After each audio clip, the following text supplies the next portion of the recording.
Street food content muna tayo ngayong hapon mga tropa at nag-crave ako sa kwek-kwek at calamares. Kasama si Boss Edsab, dalawa naming tinibag to kaya wag na natin patagalin tong trip na to. Samahan nyo na ako sa papamalengke. Gumit tayo ng 50 pieces na quail egg at 1 kilong pang calamares. Pag uwi ng bahay, rekta linis ng ating puset. Alam nyo na kung paano tripin yan mga tol. Di ko na sasabihin sa inyo kung paano linisin yan. Rekta sibak na tayo ng sibuyas na gagamitin nating pang sausawan. Ang gamit kong kutsilyo dyan, Serbian knife ng mukbang. Sunod na rin natin sibakin tong siling green at siling labuyo. Tapos kunin na natin, rekta na dito sa lagayan. Buhusan na natin ng sukang tuba. Tapos lagyan natin ng toge para crispy pagka kinain na natin kasama ng sausawan. Lagyan na rin natin ng brown sugar para balanse. Tapos konting piga ng kalamansi. Timplahan na rin natin ng pamintang powder at konting patis. Tapos yan, halu-haluin natin at safety na yan par. Salang na rin tayo ng ating itlog pugo. Sibak na rin ako rito ng kalahating kilong kalamansi na gagamitin natin sa ating cucumber kalamansi juice na pambalanse. Tapos kung cucumber, sibak-sibakin ko na rin to tropa. Rekta lagay na rin dito sa ating food processor para talagang ganap na ganap.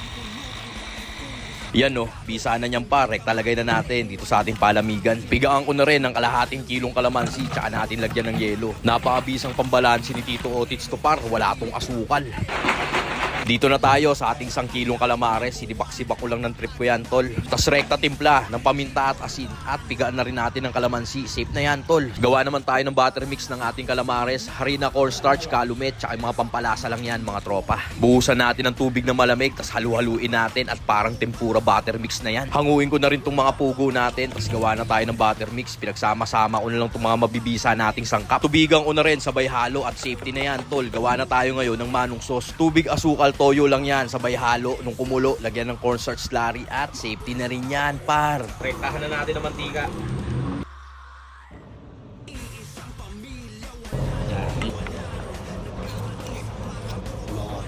Salang na natin mga tol.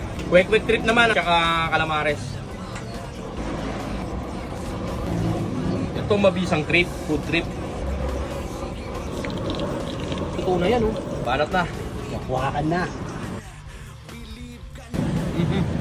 Quality. Ang sarap. Ito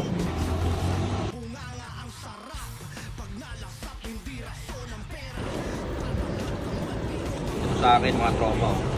Ito mga paro. Tuwang pala. Pangontra mga tol. Pipino kalamansi juice. Healthy na ito. Wala itong asukal mga boss. Yan! Pambalansi kasi yan, Boss Edsab. Refreshing. Yan, ganyan lang diskarte. Parang natin, calamares. Yun o.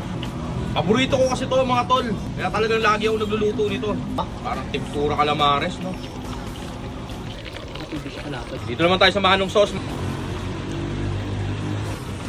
Tignan nyo kung gaano kasagad yan, no? Mga tol.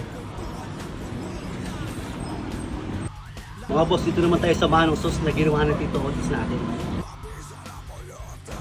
So, ayan o. Muna natin yan o. Yan! Solid yan.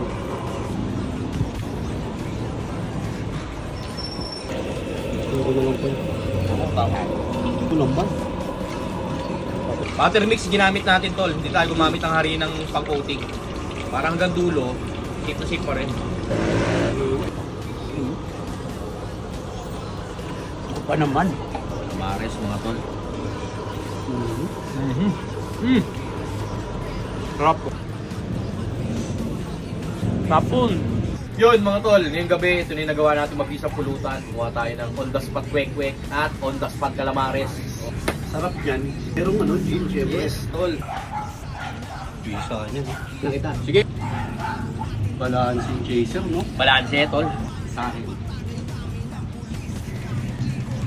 Papaano natin to? Kakamayin ko na yun, tol. Sige. Lutong, tol. Crispy, no? Galamay, oh. Manong sauce muna. Crunchy. Quality. Tol, paano nabanat? Kaya kawawa ko pa. Baka mo, Boss Edsab. Yun, no? Sambulak. Sambulak.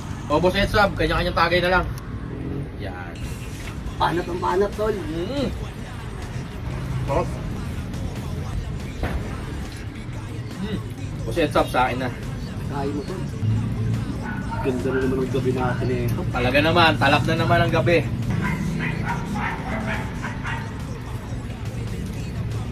Paano mga tropa? Enjoy lang namin to. Hanggang dito na lang. Peace.